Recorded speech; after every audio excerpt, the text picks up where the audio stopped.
तो इस वेबसाइट पर आने के बाद यदि आप पहले से रजिस्टर्ड हैं, यहाँ पर क्लिक करके और लॉगिन कर सकते हैं, ठीक है? और यदि आप रजिस्टर्ड नहीं किए हैं, तो पहले आपको न्यू कैंडिडेट रजिस्ट्रेशन पर क्लिक करके अपना रजिस्ट्रेशन कर लेना है, ठीक है? यहाँ पर अपना मोबाइल नंबर डालकर और यहाँ ईमेल डालकर नेक्स्ट करेंगे और यहाँ मोबाइल नंबर वेरीफ़ाई करने के बाद और ईमेल आईडी वेरीफ़ाई करने के बाद नेक्स्ट पर क्लिक करेंगे, ठीक है? फिर उसके बाद आपको बेसिक डिटेल माँगेगा जैसे कि आपको यहाँ अपना नाम डालना है, ठीक है?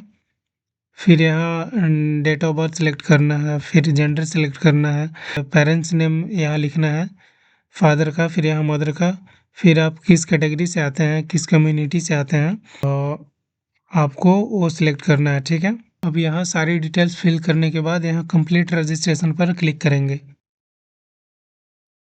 तो आपके सामने कुछ इस तरह का रजिस्ट्रेशन नंबर सामने आ जाएगा और आपके मोबाइल नंबर पर भी यूज़र आईडी और पासवर्ड जाएगा, ठीक है? फिर यहाँ पर वापस से आकर क्लिक हियर टू अप्लाई पर क्लिक करेंगे, ठीक है?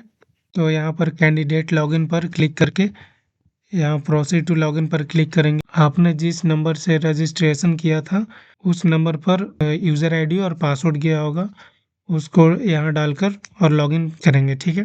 लॉगिन करेंगे तो फिर आपके रजिस्टर्ड मोबाइल नंबर पर एक ओटीपी जाएगा, ओटीपी डालकर फिर वेरीफाई लॉगिन पर क्लिक करेंगे। तो लॉगिन करने के बाद कुछ इस तरीके का इंटरफेस आपके सामने दिखेगा। आप यहाँ से अप्लाई ऑनलाइन पर क्लिक करके अपना फॉर्म अप्लाई कर सकते हैं। इस पर क्लिक कर देते हैं। फिर यहाँ नीचे ग्रामीण डाक सेवक वाला ऑप्शन चुनेंगे। फिर यहाँ पर 4 स्टेप आएगा हमारे सामने, ठीक है? 4 स्टेप में हम अपना फॉर्म सबमिट कर सकते हैं। यहाँ फर्स्ट स्टेप में है पर्सनल डिटेल्स, बेसिक डिटेल्स जैसे कि आपका रजिस्ट्रेशन नंबर से ही ऑटोमेटिक उठा लेगा, ठीक है? और यहाँ है click here to update the registration details. जैसे कि रजिस्ट्रेशन करते टाइम आपने कुछ नाम गलत भर दिया है या और भी कुछ डेट ऑफ बर्थ कुछ गलत हो गया है, तो आप यहाँ से क्लिक करके अपडेट कर सकते हैं, ठीक है? फिर यहाँ पर अदर डिटेल्स में है जैसे कि मैरिटल स्टेटस आपका क्या है, सिंगल है, मैरिड है, विधवा है। फिर यदि आप विकलांग हैं तो आप यस करेंगे, यस करने पर और भी कुछ पूछा जाएगा, ठीक है? और नहीं है तो नो पर क्लिक करके फिर आगे बढ़ जाएंगे। फिर यहाँ पर है एम्प्लॉयमेंट डिटेल्स, जैसे कि आप कहीं जॉब करते हैं तो यस करेंगे तो फिर उसका भी डिटेल्स मांगा जाएगा आपसे।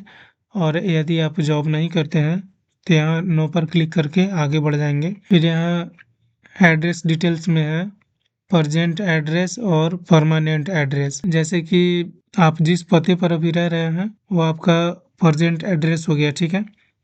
और यदि आपका प्रेजेंट एड्रेस ही परमानेंट एड्रेस है तो यहाँ दोबारा से लिखने की ज़रूरत नहीं है, बस सेम एज प्रेजेंट पर जैसे ही आप क्लिक करेंगे प्रेजेंट एड्रेस आपका ऑटोमेटिक परमानेंट एड्रेस में फिल हो जाएगा, ठीक है? फिर उसके बाद सेव एंड नेक्स्ट पर क्लिक करेंगे।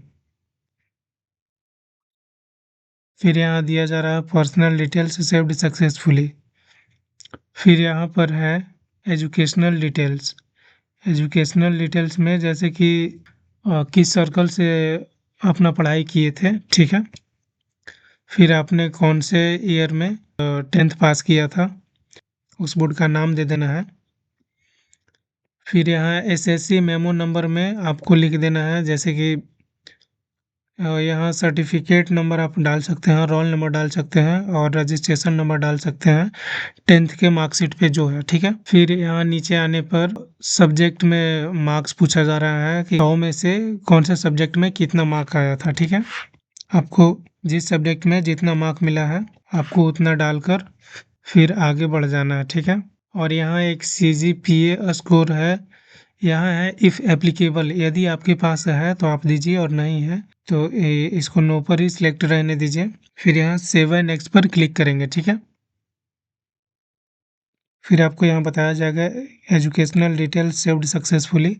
फिर आपको अपना सर्कल सेलेक्ट करना है, ठीक है? फिर आपको डिवीज़न सेलेक्ट करना है आप आपका जिस भी डिवीज़न से करना चाहते हैं। फिर यहाँ आपको दिया जाएगा ऑप्शन, जैसे कि ब्रांच पोस्ट मैनेजर का है, ठीक है? फिर असिस्टेंट ब्रांच पोस्ट मैनेजर का, फिर यहाँ डाक सेवक का, ठीक है? पहले आप लोग बीपीएम का पोस्ट डालिएगा, फिर उसके बाद असिस्टेंट ब्रांच पोस्ट मैनेजर का, फिर उसके बाद डाक सेवक का, ठीक है? और भी यहाँ यदि आप ज़्यादा डिवीज़न देखना चाहते हैं तो यहाँ नंबर दिए गए हैं, आप आगे भी जाकर देख सकते हैं, ठीक है? कि कौन से डिवीज़न में आप करना चाहते हैं। तो यहाँ पर आप देख लीजिए कि आपको कौन से डिवीज़न को पहले रखना है, ठीक है?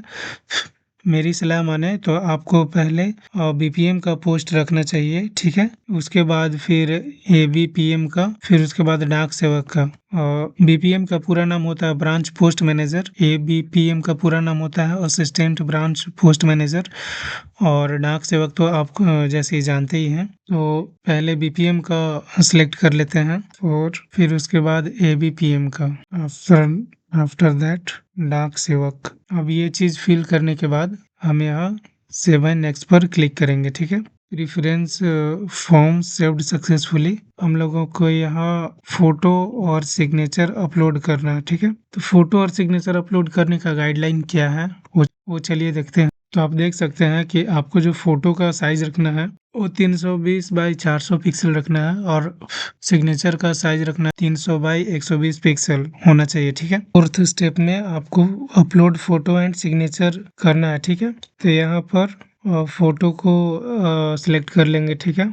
आपने जिस भी ड्राइव से रखा है, और यहाँ से सिग्नेचर अपलोड कर देंगे, ठीक है? फिर यहाँ एक डिक्लेरेशन आता है, इसको सिलेक्ट करके फिर प्रीव्यू पर क्लिक कर देंगे। फिर आपको एक बार एप्लीकेशन प्रीव्यू दिखाया जाएगा, ठीक है? आपने जो भी अपना मेंशन किया है, आपने डाला है, वो सारा चीज आपको यहाँ पर डाल के फिर आपको नेक्स्ट कर देना है, ठीक है? सारा चीज अगर सही आपने फिल किया है, सारा इन्फॉर्मेशन, तो सबमिट एप्लीकेशन पर क्लिक कर देंगे। Yes, submit application submitted successfully. और अब आपको अपना पीडीएफ डाउनलोड करना है, रिसीविंग लेना है। तो यहाँ पर आकर, तो यहाँ डैशबोर्ड पर आकर फिर माई एप्लीकेशन पर क्लिक करेंगे। फिर आप यहाँ से अपना डाउनलोड पीडीएफ कर सकते हैं, और ये आपका रिसीविंग आपके सामने जनरेट होकर आ जाएगा। तो यदि आपको वीडियो अच्छा लगा हो तो वीडियो को लाइक कीजिएगा, और आप पहली बार इस चैनल पर आए हैं तो चैनल को सब्सक्राइब कर लीजिएगा। और भी इसी तरह की वीडियोज आपको मिलती रहेंगी, ठीक है?